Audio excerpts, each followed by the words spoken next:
درود بر مولانا. پنجمین جشنواره کودک و مولانا تقدیم می کند اسامی داوران جشنواره.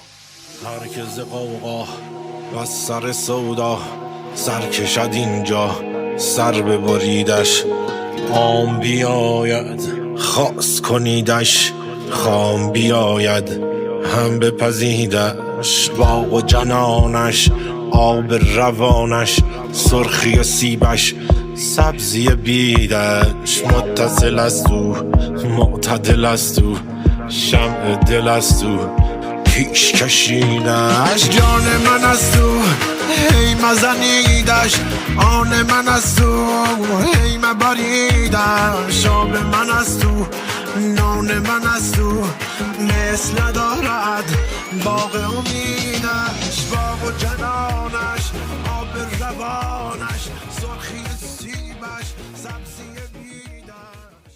حنانه خشایارپور، خبرنگار جشنواره. سپاس از نگاه پرمهر شما.